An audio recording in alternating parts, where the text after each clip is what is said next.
बिस्मिल्लाहिर्रहमानिर्रहीम। अस्सलाम वालेकुम प्यारा ॿारो, कीअं आहियो? ख़ुशि आहियो? केमिस्ट्री जंहिंमें first year chemistry chapter number 3 आहे ऐं हुनजो हिकिड़ो अहम टॉपिक आहे जेको इंट्री टेस्ट जे बुनियाद ते उन मां खोड़ सारा सुवाल निकिरंदा रहंदा आहिनि। कोशिशि कयूं था इन खे सिंधीअ में थोरो एक्सप्लेन कयूं। एटॉमिक रेडियस, प्यारा ॿारो, first year chemistry page number 107 ते तव्हां वेंदो, तव्हांखे हे टॉपिक मिलंदो एटॉमिक रेडियस। एटॉमिक रेडियस जो ॿियो नालो जेको आहे असां इन खे एटॉमिक साइज़ करे छॾींदा आहियूं। एटम, जॾहिं बि एटम जी ॻाल्हि कयूं माना एलिमेंट जी ॻाल्हि पिया कयूं, मतिलबु एलिमेंटल रेडियस या एलिमेंटल साइज़ बि करे छॾियो वेंदो आहे इनखे। वेव मैकेनिक्स साइंस जे मुताबिक़, ॿारो वेव मैकेनिक्स साइंस जे मुताबिक़ इलेक्ट्रॉन न्यूक्लियस जे चारों तरफ़ किथे बि थी सघे थो। हाणे इलेक्ट्रॉन न्यूक्लियस जे चारों तरफ़ जेको रिवॉल्व कंदो आहे उन जे बारे में ॿ कॉन्सेप्ट आहिनि। हिकिड़ो कॉन्सेप्ट जंहिंखे असां बोहर्स कॉन्सेप्ट करे छॾींदा आहियूं, हुन चयो त न्यूक्लियस जे चारों तरफ़ जेके इलेक्ट्रॉन्स हूंदा आहिनि उहे जंहिं जाइ ते रिवॉल्व कंदा आहिनि असां उनखे शेल छॾींदा आहियूं, एनर्जी लेवल छॾींदा आहियूं, आर्बिट छॾींदा आहियूं ऐं उहे शेल एनर्जी लेवल सर्क्यूलर हूंदा आहिनि। चवण जो मतिलबु त नील बोहर जे मुताबिक़ चारों तरफ़ इलेक्ट्रॉन पंहिंजे न्यूक्लियस खां साॻे डिस्टेंस ते हूंदो आहे।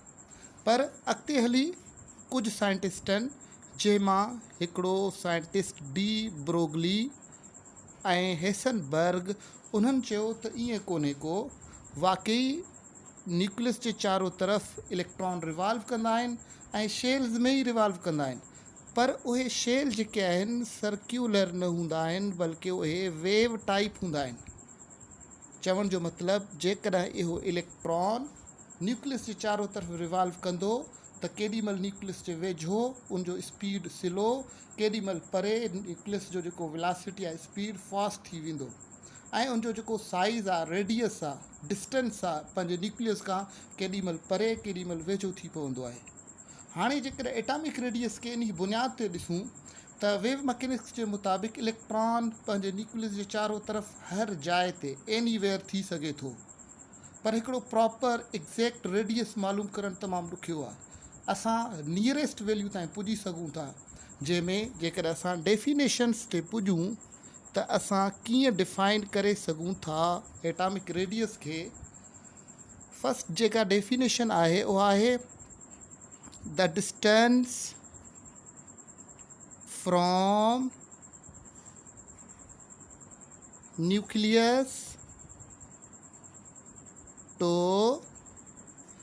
आउटर मोस्ट शेल या इलेक्ट्रॉन।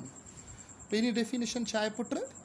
त डिस्टेंस न्यूक्लियस खां वठी पंहिंजे आख़िरी शेल ताईं जेको डिस्टेंस हूंदो आहे, मुफ़ासिलो हूंदो आहे, असां उन डिस्टेंस खे, मुफ़ासिले खे छा करे छॾींदा आहियूं? Atomic radius. ईअं सम्झो त जेतिरो एलिमेंट जो इलेक्ट्रॉन परे हूंदो ओतिरो एलिमेंट जो एटॉमिक रेडियस वॾो हूंदो ऐं जेतिरो इलेक्ट्रॉन न्यूक्लियस जे वेझो हूंदो इहो इलेक्ट्रॉन जो रेडियस पंहिंजे न्यूक्लियस खां ओतिरो ई घटि हूंदो।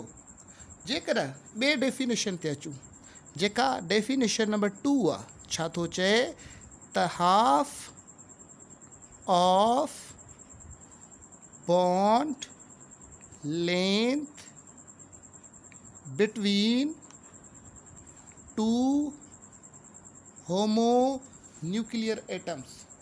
जेकॾहिं ॿ साॻिया एलिमेंट हुजनि ऐं उन्हनि जी बॉन्ड डिस्टेंस खे अधु कजे त जेका वैल्यू मिलंदी असांखे उन खे एलिमेंट जो एटॉमिक रेडियस करे सॾिबो आहे। मां तव्हांखे हिकु ॿ एग्ज़ाम्पल थो ॾियां जेको पेज नंबर 108 ते मौजूदु आहिनि ऐं उहे एग्ज़ाम्पल छा आहिनि?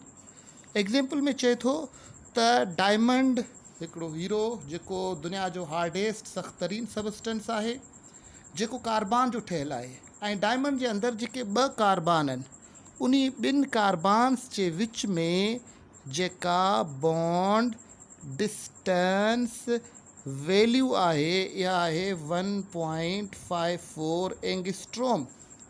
असां छा पढ़ियोसीं त बॉन्ड डिस्टेंस खे अधु कयो वञे त उन्हीअ खे असां एटॉमिक रेडियस छॾींदासूं। सो चवण जो मतिलबु त कार्बान जे विच में बॉन्ड डिस्टेंस वैल्यू 1.54 हाफ माना अधु कयोसि, जवाब मिलियो 0.77 एंगस्ट्रोम। इहा जेका 0.77 एंगस्ट्रोम आहे इहा डायमंड जे अंदरि हर कार्बान जो रेडियस आहे। माना हर कार्बान जेको डायमंड जे अंदरि आहे उनजो इलेक्ट्रॉन पंहिंजे न्यूक्लियस खां एतिरे डिस्टेंस ते मौजूदु हूंदो आहे। वरी ॿियो एग्ज़ाम्पल जेको बुक में मौजूदु आहे, एग्ज़ाम्पल नंबर 2, इहो कहिड़ो एग्ज़ाम्पल आहे त 2 सल्फर जे विच में जेका बॉन्ड डिस्टेंस वैल्यू आहे उहा आहे 2.06 एंगस्ट्रोम। हाणे इन खे अधु कबो, हाफ कबो, त छा जवाबु मिलंदो असांखे 1.03 एंगस्ट्रोम। ऐं 1.03 एंगस्ट्रोम जेका आहे इहा एटॉमिक रेडियस वैल्यू आहे हिकु सल्फर जो। दोबारा पुट मां रिपीट कयां त एटॉमिक रेडियस छा आहे, उन जूं 2 डेफिनेशन्स आहिनि। पहिरीं डेफिनेशन त इलेक्ट्रॉन पंहिंजे न्यूक्लियस खां केतिरो परे आहे, माना इहो डिस्टेंस जेको इलेक्ट्रॉन ऐं न्यूक्लियस जे विच में आहे इन खे एटॉमिक रेडियस सॾिबो। ॿी डेफिनेशन छा आहे, हाफ ऑफ बॉन्ड लेंथ। कंहिं बि 2 एलिमेंट जे विच में जेको बॉन्ड डिस्टेंस आहे, जेको बॉन्ड लेंथ आहे, उन वैल्यू खे अधु कजे त जेका वैल्यू मिले उन खे atomic radius, elemental radius, atomic size करे छॾियो वेंदो आहे। यादि रखिजो पुट त एटॉमिक रेडियस जो जेको यूनिट आहे इन खे असां एंगस्ट्रोम करे छॾींदा आहियूं। ऐं एंगस्ट्रोम हिकु तमामु मशहूरु साइंटिस्ट जो नालो हुयो जंहिंखे A0 सां रिप्रेज़ेंट कंदा आहियूं। बराबरि आहे 10⁻⁻8 सेंटीमीटर जे या 10⁻⁻10 मीटर जे बराबरि आहे। अहिड़े तरीक़े सां असां वटि खोड़ सारा ॿिया एग्ज़ाम्पल बि आहिनि। माना ही 2 एग्ज़ाम्पल पेज नंबर 108 ते मौजूदु आहिनि। पर तव्हां जेकॾहिं चैप्टर नंबर 4 में वेंदो तव्हांखे हिकिड़ो टेबल मिलंदो जंहिंमें डिफरेंट एलिमेंट जा बॉन्ड डिस्टेंसिस वैल्यूज़ ॾिनल आहिनि। उन्हनि खे तव्हां हाफ करे एलिमेंट जो एटॉमिक रेडियस मालूम करे सघिजे थो। फॉर एग्ज़ाम्पल त तव्हांखे चए थो त 2 नाइट्रोजन जे विच में जेका बॉन्ड डिस्टेंस वैल्यू आहे उहा आहे 1.10 एंगस्ट्रोम।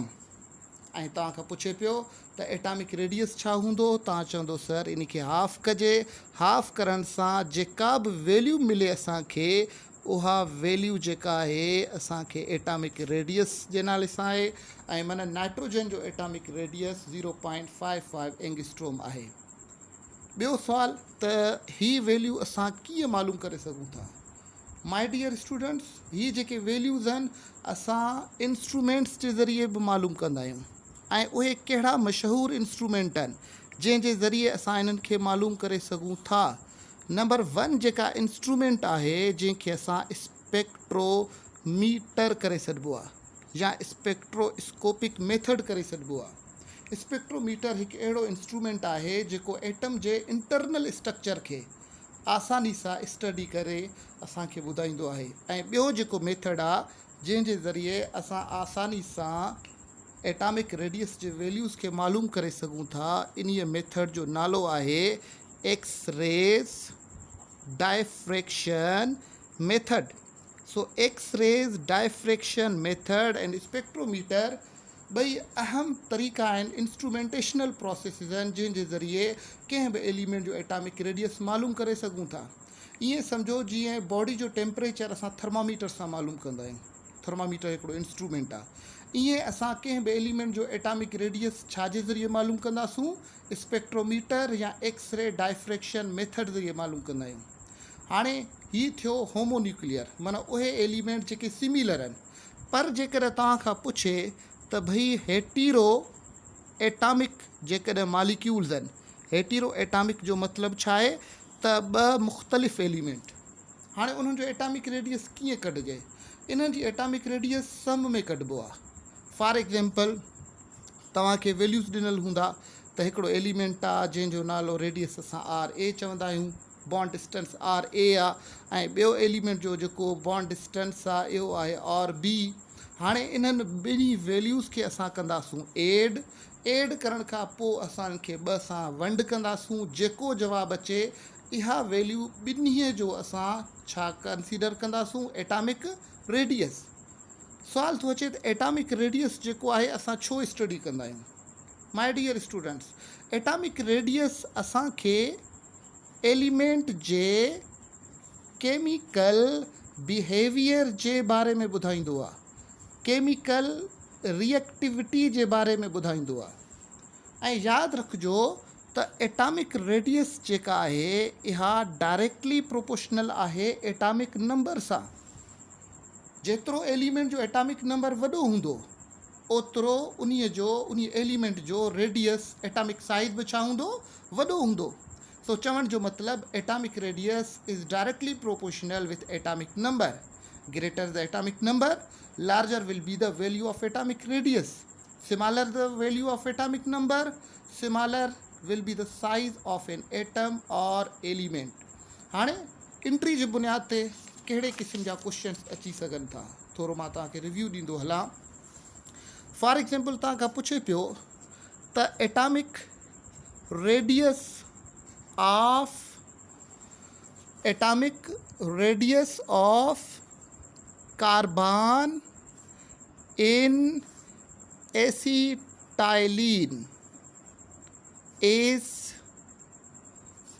डिफरेंट ऑप्शन्स तव्हांखे ॾिना वेंदा त कार्बन जो एटॉमिक रेडियस एसिटाइलिन कंपाउंड में, असांखे ख़बर आहे पुट त एसिटाइलिन जेको आहे इन्हीअ जो ॿियो नालो असां ईथाइन करे छॾींदा आहियूं। ऐं ईथाइन माना 2 कार्बन्स जे विच में ट्रिपल कोवेलेंट बॉन्ड अचे। ऐं जेकॾहिं छो जो असां हाणे इंट्री जा स्टूडेंट आहियूं त असांखे इहे वैल्यूज़ एनी हाउ यादि हुजणु खपनि त 2 कार्बन जेकॾहिं उन जे विच में ट्रिपल कोवेलेंट बॉन्ड आहे ऐं उन्हनि जी जेका बॉन्ड डिस्टेंस वैल्यू केतिरी आहे, सा आहे 1.20 एंगस्ट्रॉम। ऐं एटॉमिक रेडियस कीअं मालूम कजे, इन्हीअ वैल्यू खे असां 2 सां कंदासूं divide. What ever the value असांखे मिलंदो इहो 2 कार्बन जे विच में जेको आहे एटॉमिक रेडियस आहे। माना इथाइन या एसिटाइलिन में जेको कार्बन जो एटॉमिक रेडियस हूंदो इहो हूंदो अबाउट 0.60 एंगस्ट्रॉम।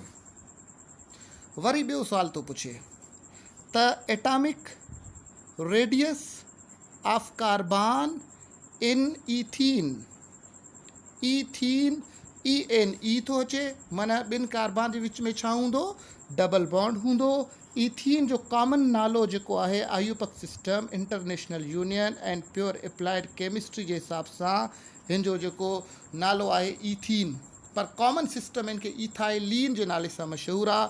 ऐं हिन जो जेको फार्मूलो आहे CH2 डबल बॉन्ड CH2। ऐं जेकॾहिं ॾिठो वञे त 2 कार्बन जंहिंजे विच में डबल बॉन्ड आहे उन्हनि जो बॉन्ड डिस्टेंस वैल्यू आहे 1.34 एंगस्ट्रॉम। इन्हीअ खे प्यारा ॿारो हाफ कंदासूं। जेको बि जवाबु असांखे मिलंदो इहो जवाबु एटॉमिक रेडियस कंसीडर कयो वेंदो, छा जो, कार्बन जो, छा जे अंदरि, ईथीन जे अंदरि। हाणे वरी ॿियो सुवाल तव्हां खां पुछियो वञे त atomic radius values dash in group in periodic table. Periodic table में जेके वर्टिकल कॉलम्स आहिनि, टॉप टू बॉटम जेके असां एलिमेंट्स खे अरेंज कंदा आहियूं उन्ही खे ग्रुप करे सघिबो आहे। चए थो त एटॉमिक रेडियस ग्रुप में छा हूंदा।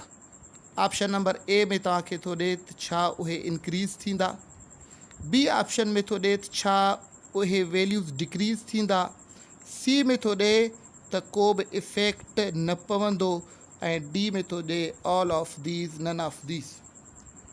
हाणे एटॉमिक रेडियस छो जो टॉप टू बॉटम ग्रुप में एटॉमिक नंबर वधंदो आहे ऐं वधंदो बि ईअं आहे जो हिकिड़े एलिमेंट खां ॿिए एलिमेंट ताईं number of shell, number of energy level तब्दील थींदो आहे।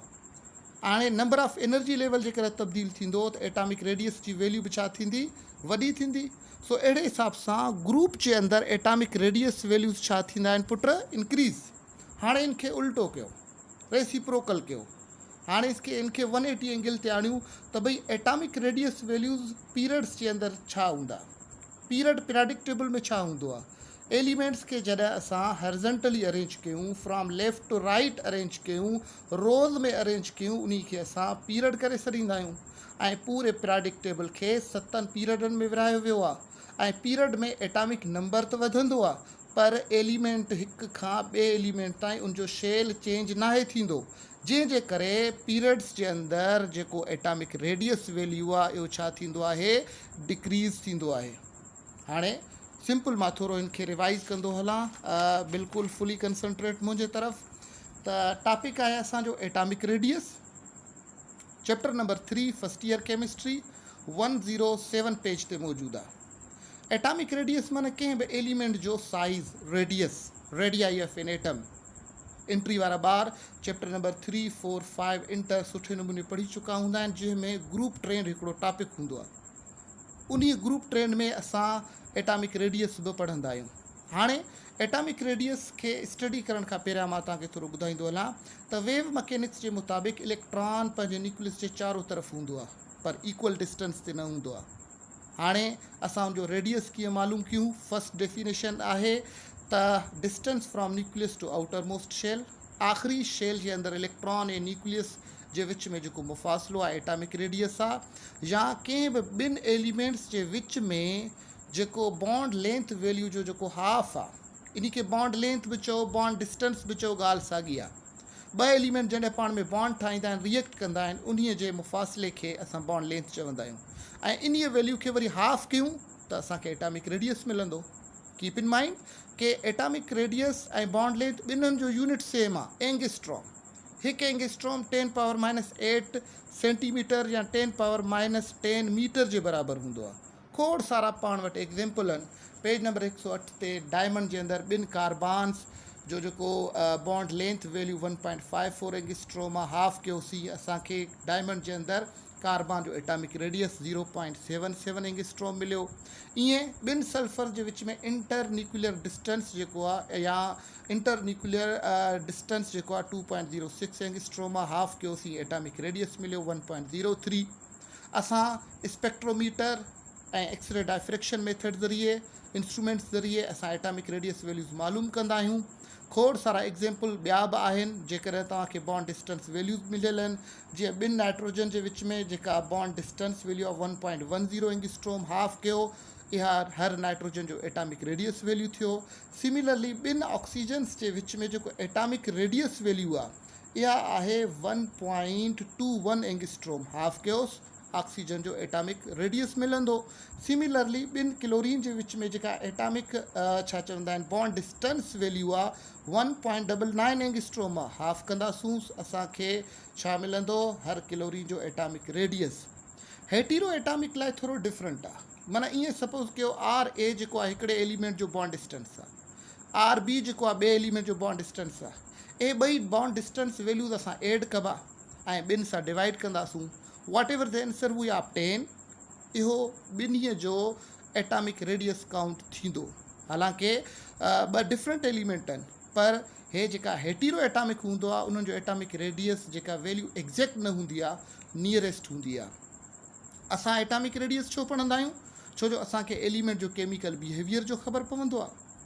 अहिड़े तरीक़े सां जेकर तव्हांखे ॿुधायूं, बुक में हिकिड़ो एग्ज़ाम्पल आहे PCl5 फास्फोरस पेंटाक्लोराइड ऐं PI5 फास्फोरस पेंटा आयोडाइड। हे कंपाउंड पॉसिबल आहे छो जो क्लोरीन जो एटॉमिक नंबर 17 आहे ऐं रेडियस नंढो अथसि। फास्फोरस सां 5 क्लोरीन मिली सघनि था, पर आयोडीन जो एटॉमिक नंबर वॾो आहे। 5 आयोडीन हिकिड़े नंढड़े फास्फोरस सां जॉइन नथा थी सघनि। सो चवण जो मतिलबु असांखे एटॉमिक रेडियस जेका आहे केमिकल बिहेवियर ऑफ एलिमेंट जे बारे में ॿुधाईंदो आहे।